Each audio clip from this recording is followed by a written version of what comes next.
Écoutez, C'était dans des ludes et des plumes. Un auteur qui a fait des jeux thématisés, des jeux historiques, des jeux très prenants. Cédric Chaboussi, qu'on a la chance d'accueillir ici sur le canapé. Bonjour Cédric. Bonjour, Ça va bien? ça va très bien. Ouais. Est-ce que tu pourrais commencer par nous expliquer un petit peu comment t'en es arrivé dans le monde du jeu? Qu'est-ce qui t'a amené? Est-ce que tu étais joueur étant plus jeune? Est-ce que Oui, absolument. c'est une passion? Bah oui, absolument. Donc je suis joueur depuis tout petit. Et j'allais dire même pire que ça en fait, c'est-à-dire que je suis fils unique. Et je pense que c'est ça qui m'a poussé à quelque part à faire mes propres jeux par contrainte, au moins au départ. De trouver pour s'occuper, etc. de créer un Quand adversaire virtuel. Quand j'étais jeune en fait au tout début. Et puis après, j'ai toujours été passionné de jeux de société. Et puis ça m'a intéressé d'essayer de creuser un peu plus et de voir un petit peu ce que j'arrivais à faire en créant mes propres jeux. Voilà. Parce que j'ai toujours été très critique à l'égard des jeux et j'ai essayé de comprendre pourquoi certains jeux me plaisaient, d'autres pas, etc. J'ai creusé un peu cette voie-là et puis je me suis dit, tiens, essaye. Voilà. Et tu as essayé de créer des jeux qui te plaisaient de Exactement, A à Z. Exactement.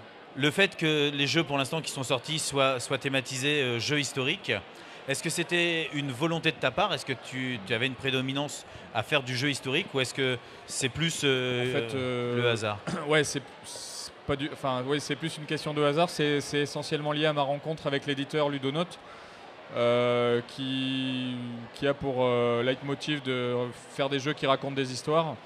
Donc on est tombé d'accord sur le thème de, pour l'instant, l'expédition de Lewis et Clark. Et du coup, moi, j'aime énormément l'histoire, donc j'ai pas eu de souci à me mettre dedans et à thématiser un maximum les jeux. Le fait que ton premier jeu sorti, c'était donc Lewis et Clark, The Expedition, et qui a connu un franc succès à sa sortie, il faut dire ce qui est. Tout à fait, ouais. Ton deuxième jeu, Discoveries, est dans le même univers. Ça reprend une version qui n'était pas vue dans la première partie. Tout à fait. C'était une volonté aussi de continuer le même univers ou c'est aussi un hasard? Non, qui fait c'est aussi le hasard en fait. C'est tout simplement. Il y avait en fait dans le premier jeu, on avait sorti un goodies à Essen avec des stickers de ressources.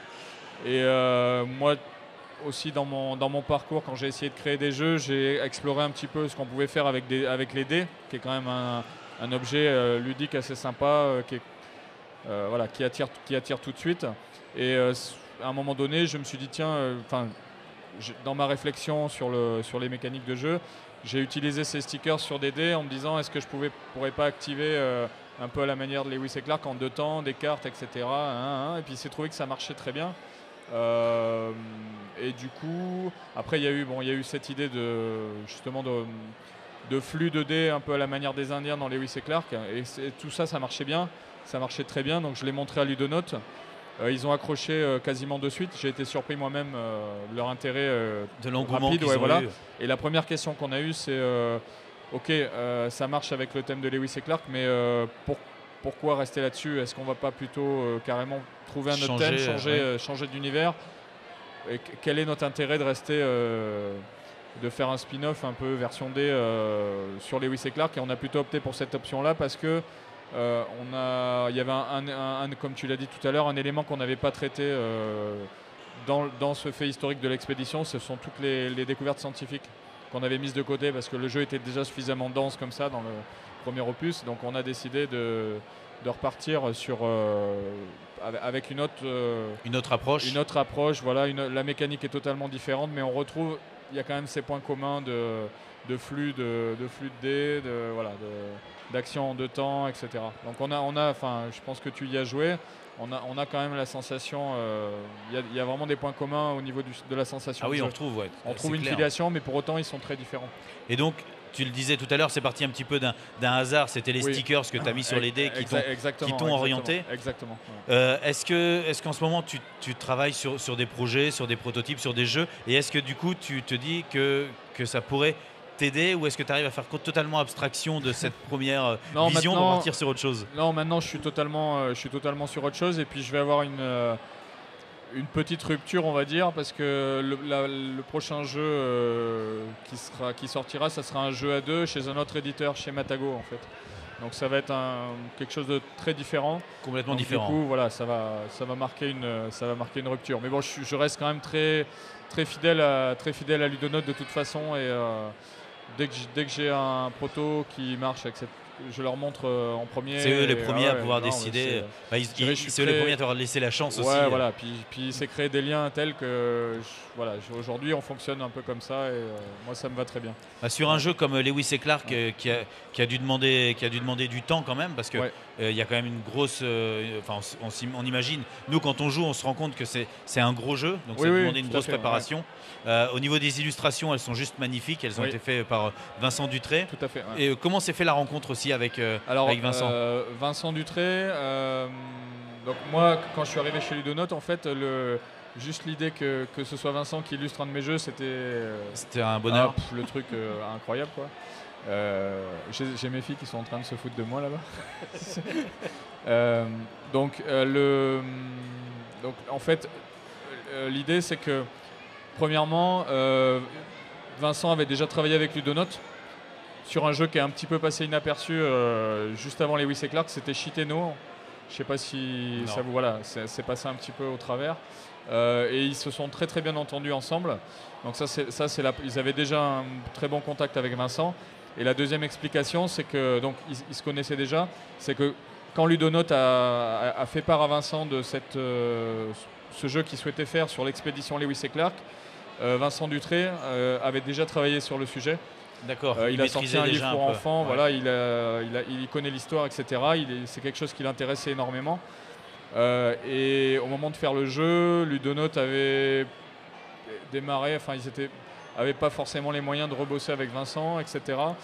Et Vincent leur a dit, attendez, c'est pas grave, le projet m'intéresse. Je prends à ce prix-là, le projet m'intéresse. Je veux surtout pas que ce soit quelqu'un d'autre qui le fasse. Et donc, et heureusement, dit, parce que ce thème-là, je fais, c'est bon. Parce que le résultat est magnifique. Voilà.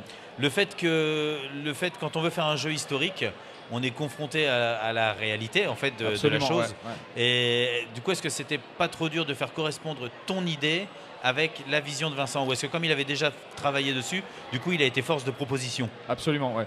Le problème ça n'en est pas vraiment un, mais le problème de se lancer dans un thème historique, c'est que ça nous donne énormément de contraintes. Oui, voilà. Parce qu'on doit respecter il y a tout un tas de choses à respecter. Ce qui s'est passé, qui est intervenu, la philosophie, qu'est-ce que ça a laissé dans l'histoire, etc. Le thème des Indiens qui est on ne peut plus compliqué à appréhender avec les Américains notamment. Bon, on ne pensait pas au marché américain à cette époque-là, mais... non, mais c'est un fait que... Il y a beaucoup d'éléments qui viennent se greffer, qui viennent compliquer, on va dire, l'utilisation du thème dans le jeu. Mais bon, après là, on a eu des éléments qui ont été quand même heureux pour le jeu, c'est-à-dire que le thème a ensuite changé la mécanique. Voilà, et aujourd'hui les deux sont très entremêlés et donc ça nous a quand même servi le jeu a pris une autre dimension. Le thème a emmené une autre dimension de par le travail de Vincent et de par notre volonté de tout faire coller et du coup à modifier la mécanique. Donc aujourd'hui pour avoir tout ça c'est un ensemble cohérent, voilà. Et c'est ce qui a fait le succès du jeu, je pense. Voilà. Et là, tu parlais tout à l'heure donc de tes nouveautés qui allaient venir, qui sont différentes d'un jeu à deux chez Matago. Alors, voilà. Je sais, des fois, on n'a pas le droit de parler des choses qui arrivent, mais est-ce que toi, tu as le droit? Est-ce que tu peux nous spoiler un peu et nous dire ce qui risque d'arriver? J'aurais du mal parce qu'en fait, pour l'instant, on n'a pas encore démarré le développement. Le jeu, il fonctionne bien. Pour l'instant, on est en train de stater au niveau du thème et voilà. Oui, donc on en est au début mais pour l'instant, ce que je peux dire, c'est que c'est un jeu à deux qui est très nerveux, rapide et qui est quand même pour les gamers. Enfin voilà, c'est pas nerveux, rapide à la manière d'un Star Realms, mais pas du deck building. Enfin quelque chose de plus simple. Et puis voilà, donc très rapide qui se joue en un quart d'heure. C'était une volonté réelle de changer d'univers ou c'est une mécanique? Ce jeu, je l'ai développé pendant le développement de Lewis et Clark. Enfin, je l'ai imaginé pendant le développement de Lewis et Clark. Entre-temps, il y a eu Discoveries qui s'est fait, mais j'ai un peu eu du mal à trouver un éditeur sur ce jeu-là parce que les jeux à deux n'avaient pas vraiment la cote jusqu'à récemment. Alors que ça arrive. Voilà, maintenant, c'est en train de reprendre du poil de la bête. Mais Matago a toujours eu une gamme de jeux à deux, en fait. Donc j'ai eu j'ai eu l'occasion de rencontrer Matago, donc du coup avec les succès de Lewis et Discoveries, de rencontrer les gens de Matago un petit peu plus, de passer un peu plus de temps avec eux. Et c'est plus facile une fois qu'on a eu un succès, d'avoir les portes qui s'ouvrent. D'avoir les bons contacts, les bonnes personnes et de pouvoir passer du temps. Après, mais je savais que le jeu avait un potentiel édité depuis le début en fait. Voilà. Et alors, une question qu'on pose aux gens du monde ludique qu'on a la chance de rencontrer, c'est toi, Cédric, à quoi tu joues?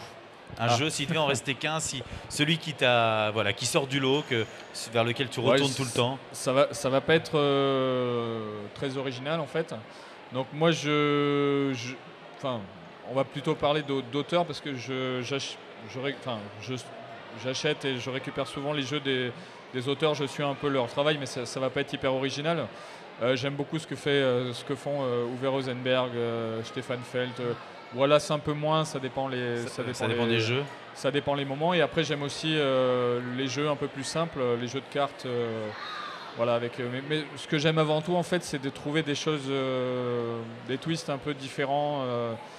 Bon, même si Rosenberg, c'est pas le cas, il fait un peu toujours le même jeu. Stefan Feld aussi, mais c'est bien fait. Mais quand j'achète un jeu, je l'ouvre, j'y joue et j'essaye surtout de trouver quelque chose que j'ai jamais vu ailleurs. Et c'est ça que je recherche. Je suis vraiment accro de la nouveauté. La nouveauté et trouver quelque chose que j'ai jamais vu. Après, c'est peut-être un défaut mais c'est surtout, je suis tout le temps dans l'analyse de pourquoi ça marche et qu'est-ce qui est nouveau là-dedans, etc. Ouais, comme tu disais, pourquoi ça m'a plu, pourquoi ça m'a déplu, j'ai tendance à zapper assez vite. Mais donc voilà. Mais après, je joue à des jeux qui soient long, court, etc. En ce moment, on est pas mal sur Pandemic Legacy, évidemment. Donc on est à peu près à la moitié du jeu avec des copains. Puis après, c'est pas mal des nouveautés qui changent un petit peu de l'ordinaire. Donc là, un jeu que j'ai beaucoup apprécié récemment, c'est Karuba, par exemple. C'est un jeu qui peut jouer avec les enfants. Et j'ai retrouvé les sensations. Je sais pas si, il y a un jeu qui s'appelle Sans Souci qui est sorti, qui est passé un peu inaperçu, qui a été sur la liste de recommandations du Spiel. C'est exactement la même mécanique, sauf que là, elle est exploitée un peu différemment et c'est vraiment très sympa. C'est vrai que Karuba marche très bien. C'est très chouette. Merci beaucoup, Cédric, de t'être prêté au jeu des questions. Merci à vous. Et puis à bientôt. Voilà, à bientôt, merci.